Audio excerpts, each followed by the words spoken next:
Howdy, folks. Happy Tuesday. It is balmy in Buffalo.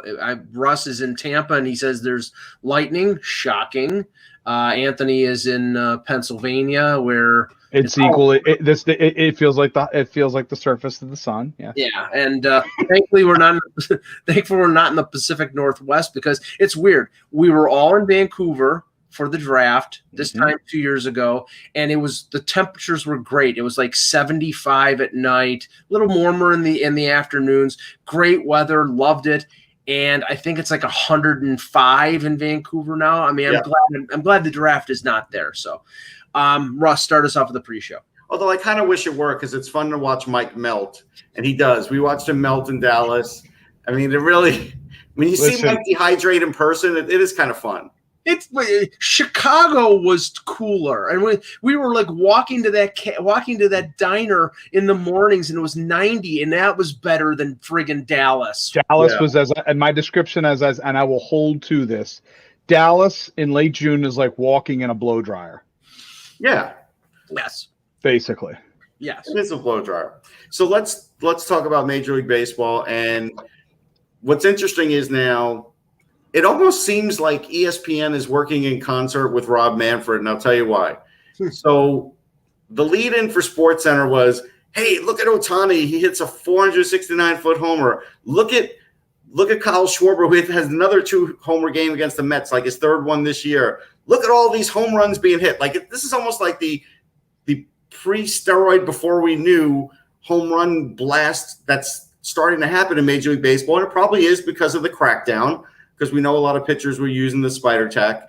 But the way that ESPN is sort of just good with it and never going to talk about how it's happening or why it's happening does always give me pause, because that's how we got into the whole steroid problem and, for a couple of years. So I don't love it. Well, we know what was going on with that, Russ. It was coming off the strike or lockout season. Yep. They wanted to get people back in the ballpark, so they I think Major League Baseball looked the other way and allowed these guys to inflate themselves with androstenedione and other steroids. And great, they had the benefit of ballparks being full, and then afterward, years after, they did the mea culpa and they hung these guys out to dry. And they shouldn't have taken steroids, but and they benefited from it in terms of the money that they made. But I think the stain on the game is something that they'll never recover. And right now, all Major League Baseball is trying to get past boring games with pitchers throwing, what was it, 7 no-hitters in the first 2 months? Yeah. They want to get past that, and they'll do anything to get past that, Anthony. And honestly, Major League Baseball, I mean, I don't know if it's a reflection of the fact that the Yankees blow right now, but Major League Baseball sucks. It's probably a little bit of that for you, Michael. But listen, I can say the same thing with regards to the Phillies. I mean, the Phillies have become nigh unwatchable of late, and they're technically still in competition for this train wreck that the Mets lead. And again, some of this again goes back to, and I don't know. Again, it was interesting this weekend. My dad and I were on Saturday. He had on Moneyball, and I've always been a bit of two minds of that. I can appreciate how they attempted to level how the A's and Bean attempted to level the playing field. Mm-hmm. But I also feel like it started in many ways what we have seen in baseball now, where it's everything and it's in that case, I still love baseball, but the appeal that it had to me definitely has changed in that regard. And again, I don't mean this to be a shot at analytics, but at the end of the day, feel has kind of gone away from the sport. Yeah, I don't know I forget the first baseman's name back then for the A's, Hattenberg. Yeah, I mean, basically, you have Chris Pratt playing Scott Hatteberg, so you knew that, he was the poster child of, By the way, I still look at it. Hatteberg was not a good player. I don't care how much Moneyball tried to make him sound like a great player. Here's the funny thing. ESPN loves showing dunks, so now all they want to show is home runs. And honestly, and maybe I'm in the minority, I don't watch baseball games just for home runs. Like, I don't. Yeah, the art of the hit and run and the stolen base and the bunt and strategy. I mean, honestly, and okay, The inside the park homer is actually way more exciting. I know that. It's spectacle though. It's television, and again, it's the spectacle of a home run, and that's really what this has become. There is some level of expertise that a manager has to have, even a manager who is a part of an analytics team, like Aaron Boone with the Yankees. But they're fed the lineup. They're fed strategy. I mean, I've been a manager for a Stratomatic team for 35 years. The way it's push button now, Russ, I could be a friggin' manager in the major leagues. Sure, but the only reason you don't get fired from that team is because you're the owner. No, true. But I do want to point out, because you talked about managing, how Gabe Kapler was a bum and his team's in first place, and Joe Girardi was great coming from the Yankees, and now he's in Philly and he's a bum. But he's He was Binder Joe. Yeah, in New York. He was one of the first guys really into analytics. And at the end of the day, the performance, again, there's a lot of different things you could talk about with the Philadelphia Phillies, shortcomings of their system, the shortcomings of the fundamentals, and the shortcomings of the managerial decisions this season. Yeah, but the thing is, Girardi got let go in New York because he was critical of Gary Sanchez. And now today you have Aaron Boone, after they lose to the Angels yesterday, saying, "Oh, we really tried. I loved the effort. We tried really hard." You know what? At a certain point, the fan base wants you to say, "My players suck," or "My players are not doing what they need to do to win." And it's visceral. You're never going to get that. You're not going to get that. Or you're not. Not anymore. You're not going to get Earl Weaver. You're not going to get Tommy Lasorda. You're not going to get these guys. You're talking last century. Yeah, I know. It's talking 40 years ago. Severino Sanchez used to give a great effort, but he wasn't very good. Yeah. So, all right, we got lots to talk about today, so let's get started. Hello, Hockey World. Today is Tuesday, June 29th, 2021. I'm Anthony Mangione from Off the Post Radio. Russ Cohen from Sportsology, mildly soggy. And I'm Michael Agello, and this is the Hockey Buzzcast here on HockeyBuzz.com.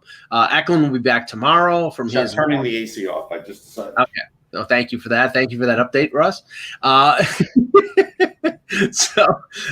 Roy Eklund will be back tomorrow, and he'll probably have plenty of rumors. And we have to start a lot of stuff to talk about, including Gary Bettman's state of the game press conference and media availability yesterday. A lot of stuff that was revealed, but we have to start with Game 1 of the Stanley Cup Final between the Tampa Bay Lightning and the Montreal Canadiens. It was close for a while into the third period, but then Tampa Bay pulled away with a 5-1 victory over the Habs. Russ, you were there, so going to get your perspective first about the overall ambiance of the place, how it was with fans in the building, but then the game itself. Well, the ambiance was amazing. Like, I was in there when it was empty, and if people were following me, I put up a few shots. And there's always, for me, a certain amount of excitement covering the Stanley Cup. I've been covering it since 2003. I love it. It's just, to me, there's nothing like it in sports. I don't care about the Super Bowl. Even the World Series is not even close. It's just not. And this is a fan base that's really passionate. And when they get going and they get loud, that place gets loud. And I think 3 years ago, I would have taken it a little bit for granted because that was the norm. But since we hadn't had that in a year and a half, and last year's Cup was in a bubble, it was something that I really, was enjoying. And as a human being, was like, wow, this is pretty incredible that I'm getting to experience this. And so I think the players felt it too. And I felt like Montreal gave it a good early go. Caulfield had that tricky shot early, and they had a little pressure early. And then all of a sudden, Tampa just kicked it into gear, and Montreal just tried everything they could do to play physical hockey and forgot that they had speed and should try and get a little puck possession going. And Tampa blocked a ton of shots. And honestly, Vasilevsky only had to make like 3 great saves that entire game. And honestly, Montreal lost the war, right? Gallagher gets dropped on his head. He comes up. He looked like it was a WWE match. I said he was wearing like a crimson mask. but it was for real, right? And that was a little scary. Montreal can hang with them to a certain degree, but I think what they need to figure out, and something that I wrote about in my article was, we don't realize how bad it is for the Canadiens impact-wise to not have their coach on the bench. Even though we say, yeah, Ducharme could talk to him in between the game and he could call him and whatever. It's like anything else. If, like, I'll use Anthony as an example. If he walks out of the class, but he has like a, assistant there, and the student assistant, whatever, and they say, do you have any questions, ask that person. It's still not the same as Anthony. So Luke Richardson can give the message that Dominic Ducharme is going to give, but it's still not as good as that coach in your ear giving you that message. He has an opportunity here if he looks to be in the line for a head coaching job here soon. Yeah. I think this is something where you do have to make sure that you are an authoritative guy on that bench and not just waiting always for – you're on the bench, you're making the call. Ducharme, maybe, again, until he's back behind that bench, he could take certain principles and that they've worked on all season, but you do have to take command in that series. You do, and he probably didn't do a good enough job that first game. I feel like there was a little of that too. You're right. This is also, again, a different – this Tampa team is – it's just a different animal. Mike, I'm sorry. Go ahead. You were about to say. No, I mean – Tampa is, obviously, I think Tampa is the highest level that the Montreal Canadiens have played against. So it's going to be more difficult for them to do what they do. And getting that first goal, Russ, you could have felt, that sort of the air go out of the Canadiens. If they get the lead, then everything that they do just falls into place. And if they're playing from behind, they still don't have, I think, enough offense to play that type of game with Tampa. So they're relegated to playing sort of that shutdown type of game against them. Now, the one thing where coaching, I think, Anthony, was apparent was right from the get-go, they put the Gord, Coleman, Goudreau line against Gallagher, and they beat him into a pulp. And nothing showed me more about what the tactics were of John Cooper and the Lightning was after, I think it was Goudreau took the first penalty of the game. He had cross-checked Gallagher on the jaw. That wasn't the worst thing that happened. It was very Islanders-esque of John Cooper to deploy that way. But as you were wanting to try to get rid of one of the key initiators who could be a shift disturber and recognize that he's that kind of a problem. As Gallagher is skating back to the bench, not one, not two, but three Tampa Bay players, just by a happenstance, bump into him, elbow him a little bit, jab him with the stick. They would basically, it's like, okay, we're gonna get this guy, we're gonna slam him, we're gonna work him up, and then later in the game he took a stupid penalty, no, it wasn't a stupid penalty. No, it was a turnover. It was a turnover on the second goal. Yeah. So, that's the plan. And, people refer to Gallagher as the heart of the Canadiens. Well, that heart, I think, would probably need those paddles after game one because they beat him to a pulp. Yeah, McDonough was screaming at him. I saw that. Gallagher was having trouble in the third period. He was slumped over during the TV timeout before he even went to the bench. So I knew he was really hurting. But getting past that, look, Kucherov looked way healthier than he did the first game he came back. We could say that with great certainty by the way he scored. So that was a shock to me that he was in that good a shape. Like, wow, okay, this is something now that Montreal has to deal with. Carey Price looked wiped out by the middle of the third period. And that was something where I don't know if that's the mental toll that one particular game took on him or the fact that he gave up, some weird goals. Like, a lot of the Eric Cernak. There were a lot of deflection. Weird. Yes. Your Stanley Cup playoff weird ass deflection goals. Yes. Eric Cernak did not write up that goal that way. Ben Sherratt off of three guys did not write up that goal. What a weird night for Ben Sherratt. That's what he was in the middle of every single weird deflection. Waving at the other one. That's when that goal went in. I says, "Is this hockey or snooker?" Because it was it was. But I give Yanni Gory credit, man. That's a lot of eye-hand coordination from him. Yeah, now the concern for the Lightning, and I late in the game, I was listening to Dave Mishkin and Phil Esposito just for entertainment's sake, and they did note that Alex Killorn, who had blocked a shot, I think in the second period, had never come back. Now, Elliot Friedman is reporting that he's day-to-day after blocking the shot, so they don't know what his status is. And he's a valuable guy. He's playing on that line with Stamkos. So and he's the net front presence on the power play. Yeah, but they could sit him. Like, I feel like the reason I picked Tampa in 7 is not because they can't win this in 5, but because they do have a certain amount of guys that are banged up. And I feel like there is no reason to rush some of these guys back to action like Killorn, especially now when you have a lead in the series when you're playing the long game. And so, they're fully capable of winning without Killorn, even though what you said is true, Mike.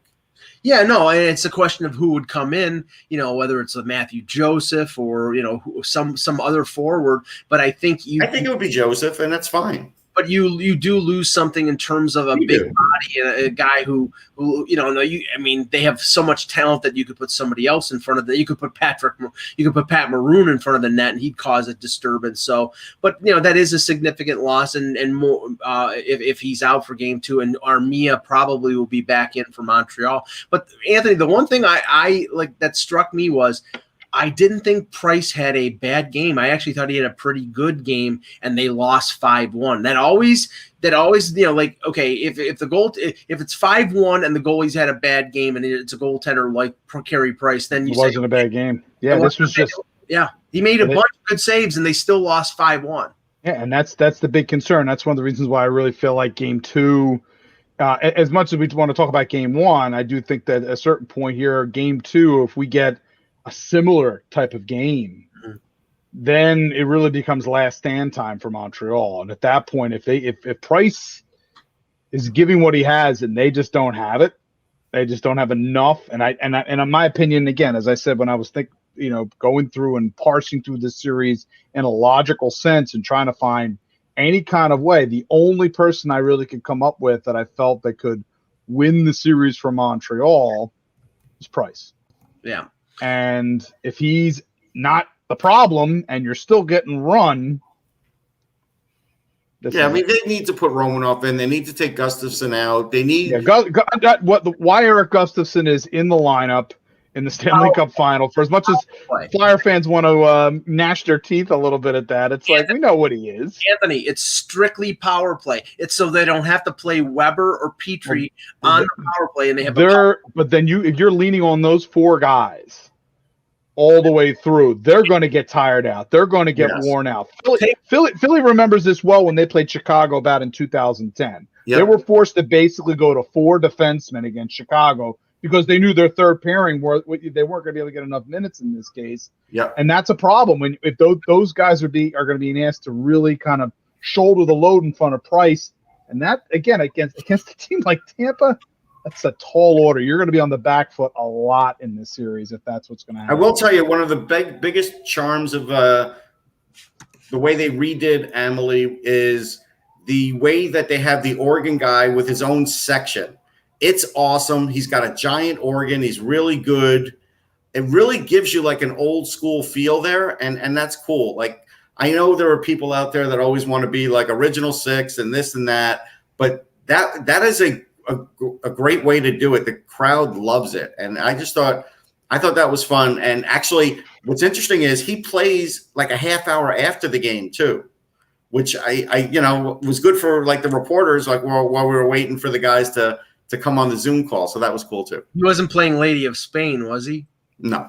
Okay. He did play some contemporary stuff though, Mike. No, but there was no Yes played, right? There was no Yes. That's only Madison Square Garden. Ray, I forget Ray Costola. He plays it. If I'm there, he actually will answer a tweet and play something. It's cool, but Anthony, no Yes. When I was talking to Russ before the game, he walked into the Amalie Arena and they were playing Carnival 9 by Emerson, Lake and Palmer. I'm wondering if it was like the 3 impressions, because that goes on like 26 minutes, or it's like it's like 26 minutes. It's like what they were doing was they were playing that to show some lightning highlights, like buy tickets for next year, the concerts that are there. So it was like see the show. Yeah. And I thought, you know what, that's great. It really was. It was really good the way they did it. But okay, and we'll move on after this. But John Shannon had an interesting breakdown of the minutes when it came to the blue lines. For Montreal, Weber, Sherratt, Petrie, Edmondson, all over 23 minutes, up to 25-20 for Weber. Merrill had 10 minutes, Gustafson 9:48. The blue line for Tampa, Hedman 23 minutes, McDonough 22. The rest 19, 19, 15, and 14. That's what you want. If you can roll 3 pairs like that, and that makes your life really that makes life a lot easier for Andrei Vasilevsky. Yep. Yeah. For the chat room, Armia did take part in the optional skate, so that's starting to look good for him to get in there. Yeah, it sounds like though he wouldn't have gotten on a plane to Tampa if he hadn't. If it wasn't closed. If he didn't test negative, because it was. Well, that's true. Yes. Yeah, it was a presumptive positive, and they tested him again. And apparently, Ducharme will be behind the bench for Game 3 in Montreal on Friday, I believe. It's by the way, it's still lightning out there. That's crazy here, man. Thanks for the weather update. I think Russ needs to like do the show from under the bed. He keeps mentioning it. I just, Russ is our Lloyd Lindsay Young. I would just say like that. Well, then it would be like, hello. He follows me now on Facebook, so that's hello, cool. Passaic. Yeah. But no, the interesting thing is, and Anthony will attest to this. Once in a while, maybe 2-3 times a summer at best, we'll see lightning. But I've seen more lightning here in this storm than I would the whole summer. And we will, and as I will say once again, you are in the lightning capital of the world, Tampa. At this time of year, this is like you, instead of 4th of July fireworks, you get lightning bolts all summer. Yeah.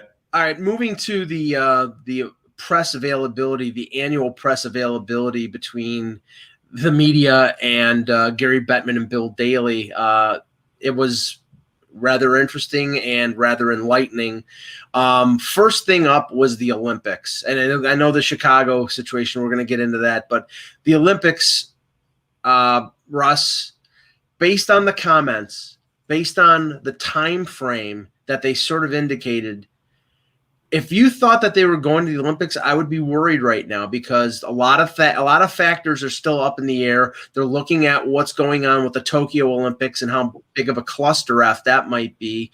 And right now, they don't know about, things like accommodations in Beijing and, the state of what's going on with COVID. And there's a number of factors, but the way it sounds and the way I've heard it analyzed, the NHL does not want to go, but they made a promise to the players that they would try their utmost to go, and they're doing that. But in the end, they might still not go.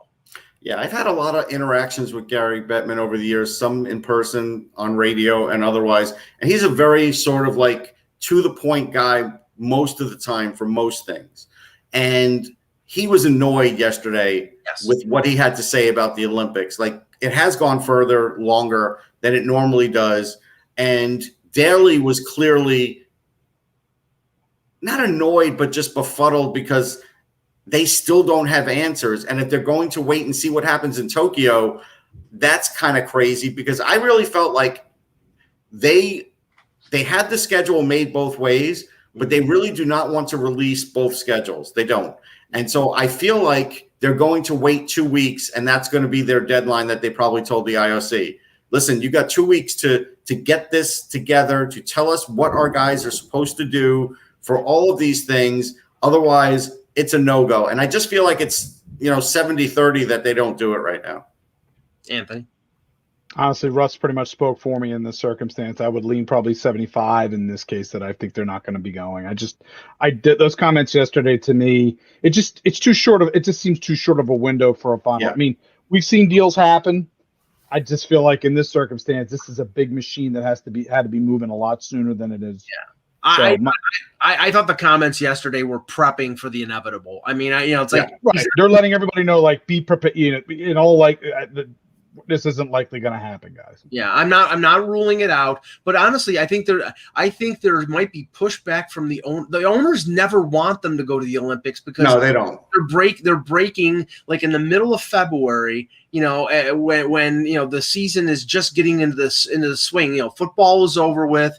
And getting eyes and ears on the sport after everybody's attention's been on the NFL for so long. Because owners want to make money. They mentioned the Winter Classic. They mentioned a Stadium Series. They mentioned the All-Star Game. They want to mention those things because they make money on those things. Right. And either way, apparently they're going to have an All-Star Game in Vegas, which yes, I think we all know the reason that they're having it in Vegas because it's something that can be, I think, planned fairly quickly. They have the hotel rooms, they have the conference rooms, all the entertainment is there. It's something that there's not a lot of work and not a lot of staging. And I can't remember who was I think it was Florida that was supposed to get the All-Star Game, that one that got canceled. So yeah. Probably going to get one down the line. But, yes, they're in money-making mode, and anything that I think interferes with that is something that I think the owners are not going to sign off on unless there's some motivation there. They're taking all the risk. I mean, it's like, okay, you're sending Austin Matthews to to play for Team USA in Beijing. What if Austin Matthews breaks his leg? Great. Team USA loses him for a week. The league loses him for the rest of the season. Yeah, I do want to mention, Mike, you would be happy to know that I did mention Austin Matthews winning he's up for the Hart, right? Correct. I did mention him as the winner and why, and Mick Kern was surprised that I did, but I just said I can't imagine that team running without him this year. But getting back to this, there was something else that I think I gleaned, or at least I had the feeling of, and I didn't write about it. I wanted to save it for the show. When they talked about the advertising on the helmets, they're like, yeah, there's advertising on the helmets, and there's not going to be any on jerseys this season. Right. And I'm thinking, okay, this season, but they have an All-Star Game. Would I be shocked if they had advertising on the All-Star jerseys? No, I would not. Right. And we know that when you say it's not like they've made a definitive, it's for next year, and after that, and then they'll see what revenues they can get from it. But the helmets, not surprised even a little iota. I knew the minute they slapped those things on there this year that this was going to stay for the long haul. But the All-Star Game has always been the great tester, Anthony. Like the Florida All-Star Game, the last one in what was that, like 2002 or something? Mm-hmm. That's where we saw the shootout in the NHL. Right. And I still want to punch myself in the face for writing a positive article about it, getting quotes from Patrick Waugh saying he loved it because it was his last All-Star Game, and even like Marty Turco saying he liked it. And I'm like, yeah, the shootout's great. And now, for the last, and initially the first year it was okay. It was fine. I think we were all on board with it. And then when teams, but again, the whole purpose of the shootout was it was it was supposed to be something that was a happenstance. Okay, we get to that point. You wanted teams to really battle and that's what it was. We thought they would battle more. And now teams just play for the shootout, and not extend themselves. And it's like, well, the interesting thing here is that this year the helmet ads were a makeup to the sponsors of the arenas. Like the Leafs wore Scotiabank, the Sabres wore KeyBank.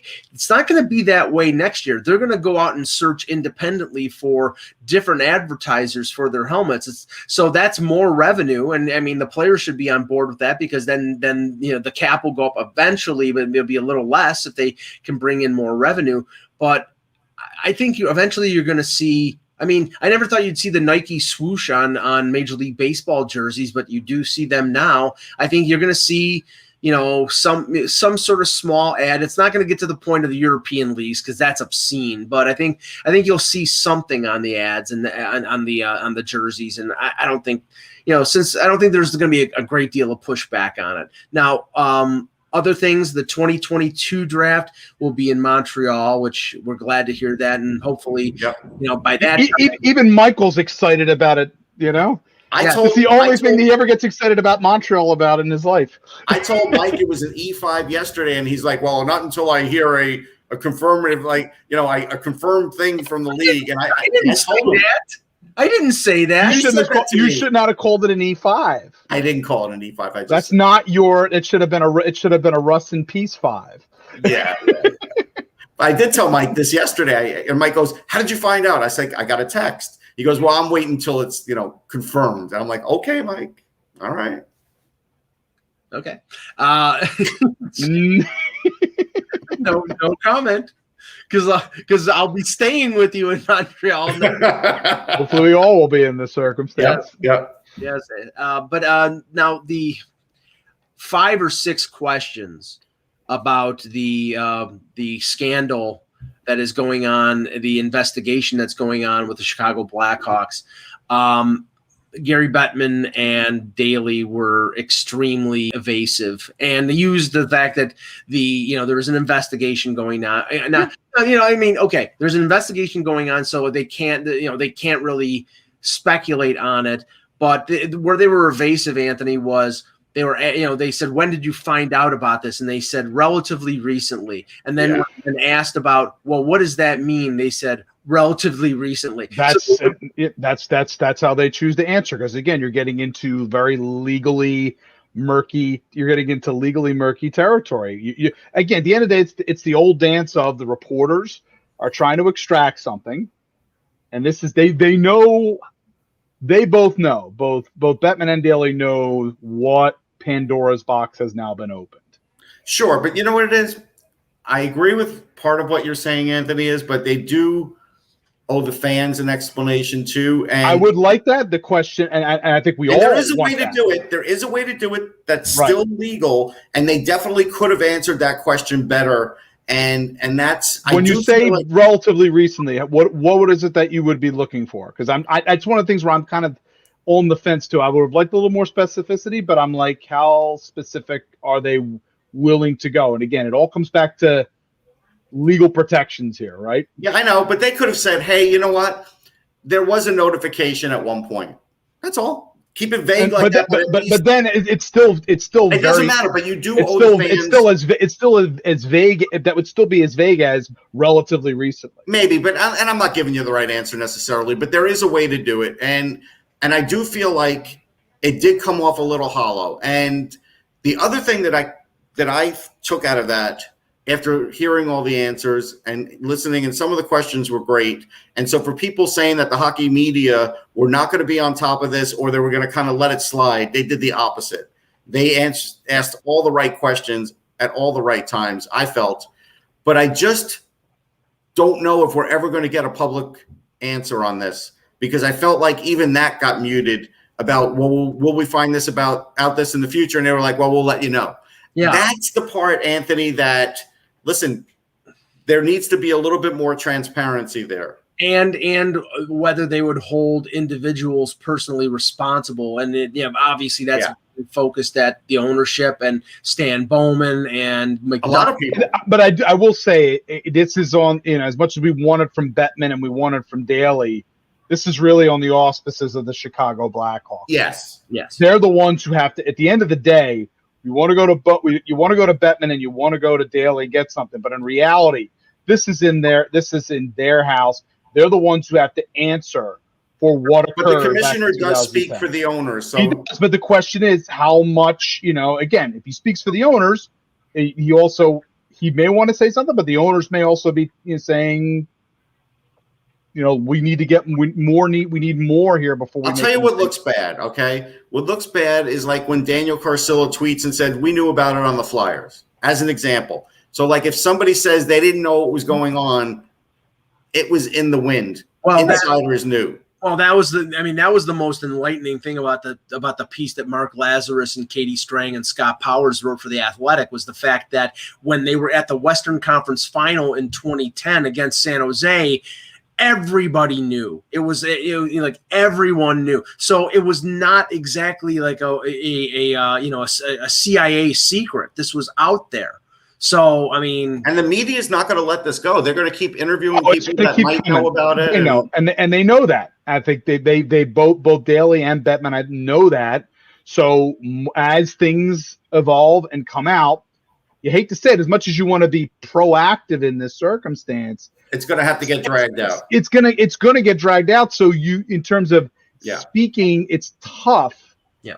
I would like, certainly, if they know something, I would like to get a little bit more from them. The question is, how much do they, as the commissioner and associate commissioner, how much are they able to speak on this?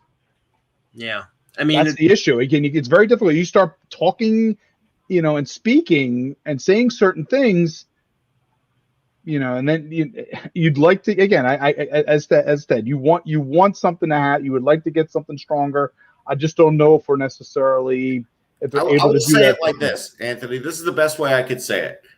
You can't just simply say, well, we have an independent investigator working on this and act like that's a cure-all.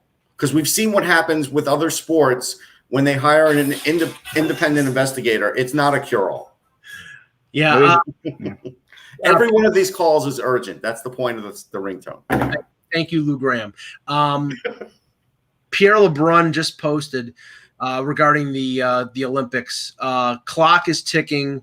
NHL and NHLPA need resolution by the NHL draft, which is 23rd and 24th, before next season is released. So that is 3 weeks away. So that is their I said 2, so it's 3. I was close. We know that the schedule was always released just before the draft or just after the draft. I remember it being released in Chicago like the day before the expansion draft. So they want to get it out there, and obviously, like I said, they have 2 different schedules.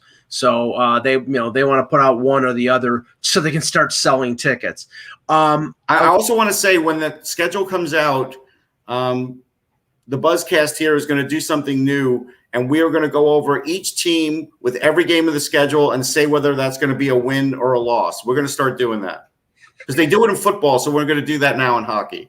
Yeah, Ack is going to break out. I will not be involved in that program if that's your plan. That's all I'm going to say.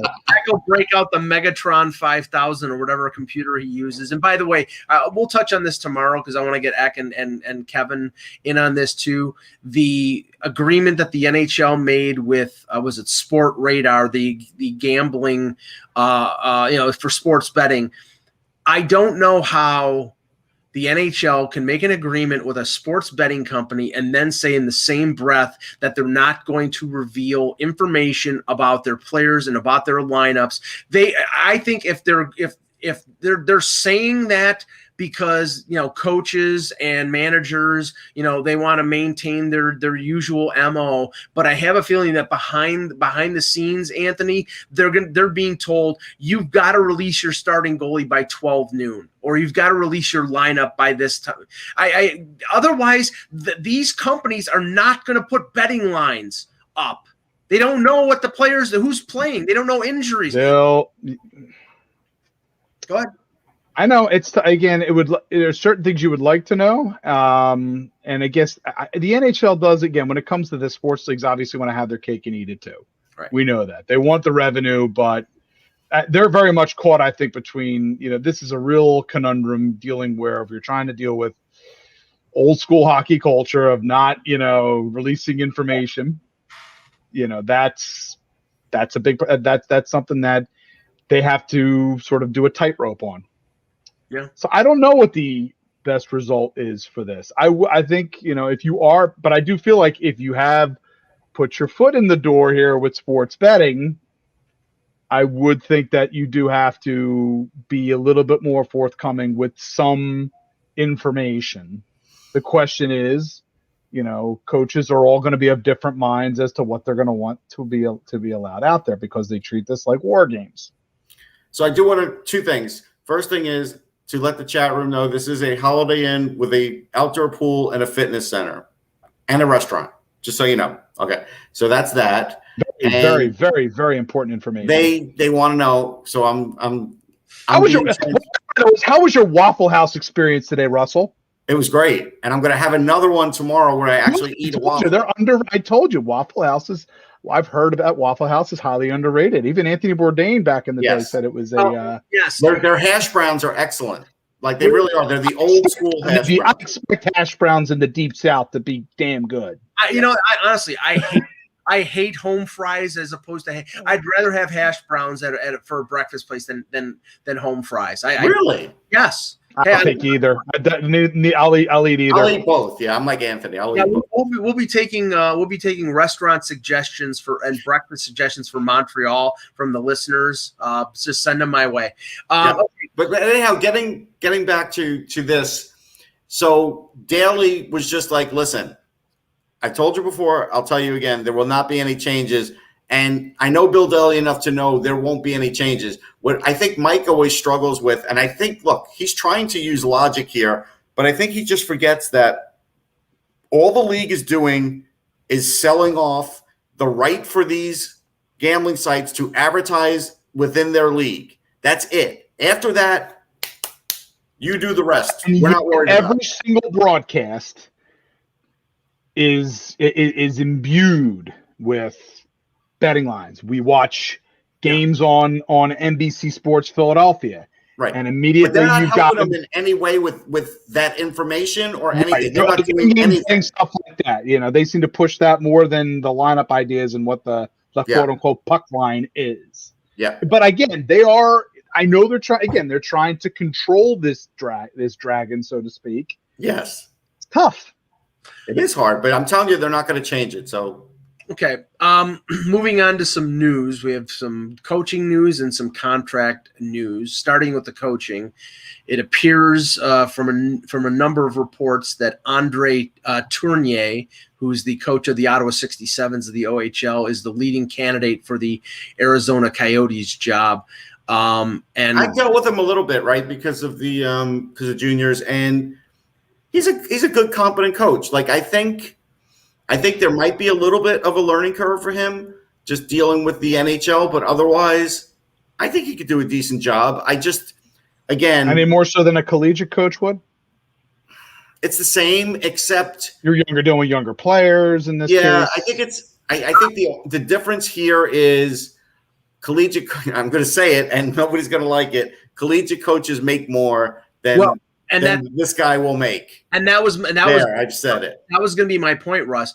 To get a Nate Lehman or to get Nate Lehman, forget it. Right, to get him or to get the Minnesota Duluth coach or the BU coach, they're going to have to sign these guys for probably 4 or 5 years for relatively big money. And we're talking about the Arizona Coyotes, who we know are a fiscally responsible organization who are going through a rebuild. They're trying to trade Kessel. They're trying to trade Ekman Larson. They're going to trade Connor Garland. They're rebuilding. So, of course, they're not going to spend money on a coach. This is what I've been told about the bigger time collegiate coaches. So someone like Lehman, for him to come here, he's giving up potentially 7 years worth of security. Right. At a lesser rate every year, I get it, but 7 years of being paid with all the perks that he gets. Depends on the individual's ambition too. But again, usually if you're going to be a 8-year deal, collegiate coaches, you're right. Collegiate coaches tend to want to have and it took a bit for Philly to be able to get Dave Hackstall to come. Yes. It was a 5-year deal. Yeah. Perhaps because you get an 8 to 10 year deal with a college. That's why. Exactly. And especially when he's coming, we're just trying to get him out of North Dakota for, which is like an institution, an absolute institution. So, yeah. Now the other coaching news was the removal of the interim tag from Don Granato with the Sabres. He signs a 3-year deal. Now this is the thing. It's like was that a clap? It was both a clap that Granato got the job and also a clap that, hey, Buffalo, thanks for getting off the pot and actually doing something. It was a clap and a clap back at the same time. Yeah, it was basically, because I had written a story regarding this back on March the 17th when Kruger was fired, and Kevin Adams said they were going to immediately start a coaching search. Okay, so that's over 3 months. And in over 3 months, you end up right back with the guy right under your nose. Now, does that mean that you were turned down by coaches that you wanted? Well, they interviewed Tocchet. They interviewed Bruce Boudreau. They tried to interview Jack Capuano, and Ottawa blocked them. So I do wonder whether or not Capuano was the guy they probably were trying to get. I think they tried pretty hard for Capuano. I think they tried, and when they couldn't get Ottawa to allow them to go. Yeah. Now I agree with Russ. I mean, Granato is a fine coach. He's a really good developmental coach, and to me, the hiring of Granato, I mean, if it needed any clear signal, the Sabres are going to go through a massive rebuild for the second time in the last decade. They're going to trade Eichel. They're going to trade Reinhardt. They're going to trade Ristolainen. They're going to have a new core around Cousins and Middlestat and Dahlin and the number 1 pick. And and Granato was good at getting the best out of those young guys. So that's the reason why they hired him. But there's no chance that, even though they got along with him and they liked him, that these guys are staying around because Don Granato is the coach. No, I agree. But I do think the ones that do stay around will really like Don. Yes. And we were just worried about his health. If his health's fine, he's an excellent coach. Right. I do feel like Capuano was their guy. He had the buffalo hair. He is a good coach. Mike doesn't have it, but a lot of people do. Oh, he went there. I don't either. You have Long Island hair. But well, yeah, you can see those pictures on my Facebook account if you want. Jack has the mullet. He's got. Jack definitely had the Long Island hair from back in the day. Oh yeah, business in front, party in the back. You totally had that too, right back in the day. And Jack dresses like he went to Hugo Boss or something. So, but he's a pretty good coach. I like him. And I don't understand why Ottawa would hold him back. I mean, honestly, Capuano would have been a great coaching hire for them. Because Ottawa's a team that's on the come, and they don't want him. They don't want any of that secret sauce getting out. Yeah, whatever. I just feel like he would have really helped Buffalo, but I do think Granato will do a good job with whatever he's given there. Whatever, he's not going to. Unfortunately, he is not going to have a lot of the same things to work with that a lot of other coaches do, meaning resources. The only reason I can think of that Ottawa would block Capuano is if the Sabres wanted to interview him for an assistant's job, maybe, or associate head coach to provide some, because even in that circumstance, in division, it can still get a bit hairy. He knows enough about the Sens in this circumstance where I think if it's an in division, I think if Jack was looking at, if he was Arizona, for example. No, but a lot of times, even so, Ant, sometimes you have to do what's right for the guy. But again, they're not in that, this is where the Senators are. They feel like we're a team on the come. We don't want any of our secret sauce to get out, so to speak. I guess. Okay, signings. One of a minor variety, one of a major variety. Let's start with the major one. Ryan Nugent-Hopkins signs an 8-year, $41 million contract. So the 8-year max. I haven't seen the details on it, but I'm assuming they front-loaded this and spread out the cap hit so they can. Actually, no. I'm looking at it here. 5, 5, 2, 6, 2, 6, 2, 6. So it's front loaded the first 5 years and it tails off a little bit, but it's not ridiculous. It's not a massive front load deal, but he's former first overall pick. He's 28 years old. This deal extends till he's 36. Russ, your thoughts on this one? Too long. Why did he get a no move? That's the killer part of this deal. Why in the world would you do that? Because he's going to probably get it in free agency. No, you know what? Even if that is the case, and we don't know that until it happens, even if that is the case, you're now re-hamstringing your own organization that is hamstrung to begin with. Unless, again, they have other plans for other parts of their roster. I think he got the no move because he took in a sense a pay cut. That's the trade-off. That's really where it happens. I think in that circumstance, because I think salary-wise, right, that works for a player like him. Right. I'll take the haircut. I'll take the less cap hit. Now almost $1 million off of what I've been making on my last deal, and pay me less the first couple years when the escrow is high. But then when the escrow is less, I'm getting basically what I was making on my last 6-year deal with Edmonton. And then he's in his 30s and he's tailing off anyway. But I do agree with you, Russ. Now they're getting into Toronto territory where they really are. And I'm going to tell you like it is in this circumstance. Term is a killer in this league. Yes, it is a killer. And Edmonton, while they retained a really good player, they're going to regret this down the line. And it's terrible to say that because I like Ryan Nugent-Hopkins, but the way they has a Kyle Turris feel to it. Yes. Yeah.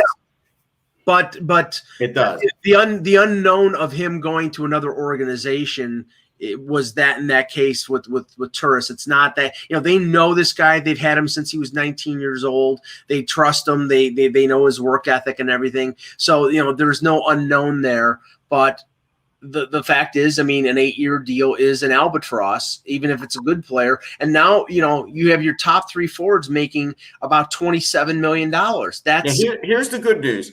The good news is, with the same confidence you had buying that Rick DiPietro jersey after he signed his deal that he wasn't going anywhere, you can now get that Ryan Nugent-Hopkins jersey and know he's not going anywhere. Right. He's not jerseys. Yeah. Whatever.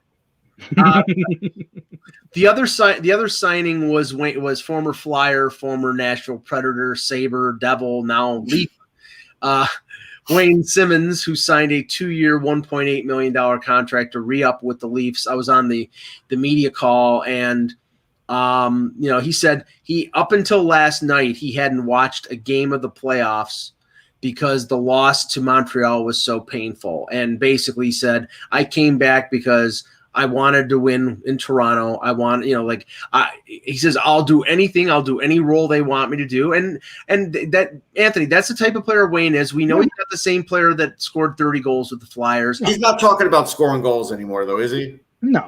He basically said, if they want to put me in a scoring role, I'll play a scoring role. But if they want me to just be a worker and a checker, that's what I'll do. Right. And he's 32 years old. I think he played well until he broke his wrist, and then he struggled coming back. The wrist is fully healed. Will be fully healed by the beginning of next season, and it's $900,000 AAV. I think there's a lot. Again, Wayne. The thing you have to take into account is Wayne has a lot of hard miles on him. He does. He's a lot of hard miles. He's going to get banged up. But again, at a 2-year, $900,000 per contract. Right. For what he brings to a team again, the realistic thing with him is that he's in the bottom 6 role, probably your 3rd or 4th line. He's probably be a higher level 4th liner in this case. To me, it makes perfect sense from a character perspective. Yeah, for what they want from their team, having him and Spezza back. Yes. Yeah. Yeah, I don't think this is the last of the the UFA guys that the many UFA guys that the Leafs have signing them. Now the thing is, this is the case with all these players. Now that you sign them, not with Toronto, because I don't think they'll protect Spezza. I don't think they'll protect Simmons. I just don't think Seattle will take them, and I think that probably under the table, Dubas and Ron Francis has probably talked. And I don't think they would have made the comments that they made, right, without some level of confidence that they're going to stay put. Right. So they're probably going to protect 8 skaters so they can protect 4 defensemen, and that means probably guys like Alex Kerfoot and Travis Dermott will be exposed, and more than likely one of those guys will be the selection that Seattle makes. I think Spezza would retire if he got picked by Seattle. I don't think they'll do that. Simmons could get picked up, but they're younger players with less wear and tear, like Russ was saying, that are available. So I think they'll go that direction. But that is you really need to. You can't load up the team on just these kinds of players because they're cheap. You can't do it. You do have to get some guys that are younger because, again, I wouldn't touch Zach Bogosian with a 10-foot pole. Well, and that was the wheels are coming off that on that wagon. Well, you know what? Honestly, in the role that he played last year as a bottom pairing defenseman, as a right-hand shot, as a penalty killer, he played really well. Okay, you know what? You deserved every bit of agita Corey Cross ever gave you defending Zach Bogosian. That's all I'm going to tell you. Yeah, well, I'm just telling you that he was, in a limited role, he was very effective, and I think that if he's cheap, that they'll bring him back because they're probably going to lose. They could lose Dermott in expansion, or they might trade one of their young defensemen. So having a dependable guy, he's not the same defenseman that played in Buffalo. He's not playing top pairing minutes. He's basically what he did in Tampa, which was bottom pairing, playing the Jan Ruta role when Jan Ruta was hurt. I would take Luke Shen over. I wouldn't mind Luke Shen. I would mind Luke Shen. I think Luke Shen has has acquitted himself very well with Tampa the last few years. So, but I'm just saying he's that type of veteran guy. I think that, but teams are going to have to make the calculation regarding players that they want to get signed, that these guys are going to be, have to be protected, or that, you're risking them. You could wait until after the expansion draft to sign these guys. So, Mike, because I didn't ever ask you directly, were you a fan of Corey Cross? Oh my God, are you kidding me? He's in my Hall of Shame. Him and Jyrke Lume and Aki Patori-Berg and Anders Eriksson and there's all these European names that Mike keeps laying out to everybody. Jonas Hoagland and God, Jonas Hoagland. Okay, now to finish off the show, by the way, today is the 5th anniversary. 5th. I still remember where I was driving up the QEW. Like the 5th Amendment. Keep going. And that window of, I think it was about less than an hour when we heard Adam Larson for Taylor Hall. Then Stamkos is re-signing with Tampa. Mm-hmm. After the mayor of the city of Toronto basically said, "I'll give you the key to the city." And Canadian Tire. And Canadian Tire. I mean that. And if you think about it, at the end of the day, that is what has really sort of affected, because they didn't get Stamkos. That heightened the pursuit of John Tavares, and that really sets up the structure of the Leafs as we know them today. No. Well, it did make. I will say this: it did make the Leafs bin shop. It did.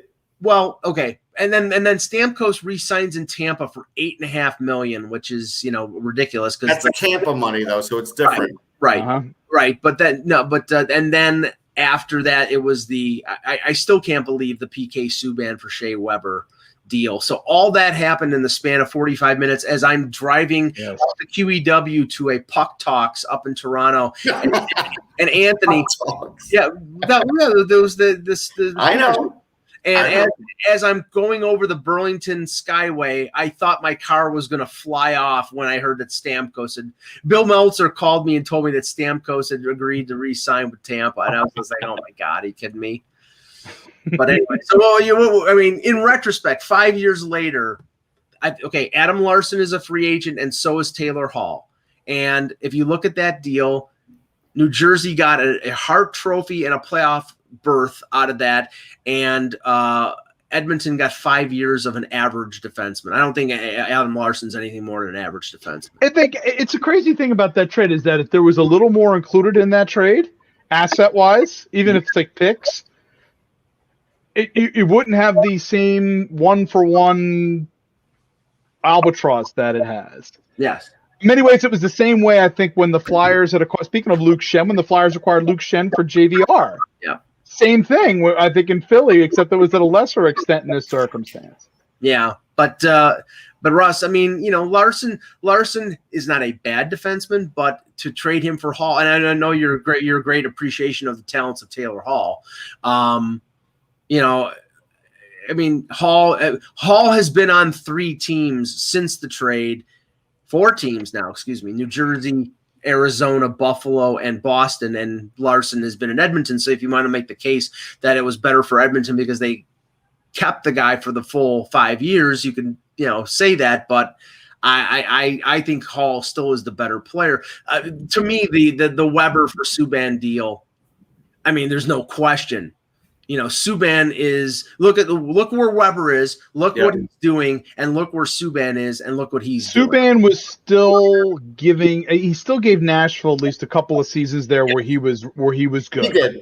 Then he kind of fell off a cliff. And again, there was a lot of, you have to remember, there was a lot of debate about Weber going to Montreal. But listen, if Philly would have gotten Weber to that deal, they'd be regretting it too. Precisely, exactly, and that's the other thing you have to take a look at there. And we still have the ripples a decade late.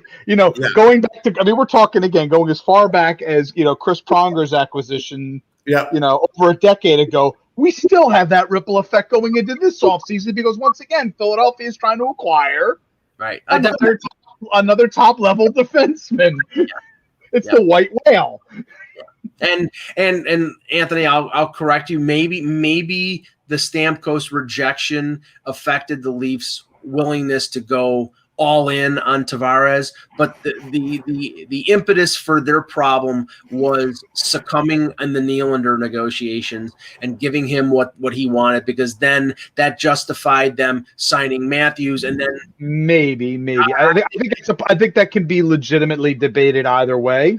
Because again, Nylander I thought had a pretty good year this year. Yeah. But in honor of Eck, I'm drinking when Nylander is mentioned. So just again, once again, another European player. Thankful you're not drinking for Alex Nylander.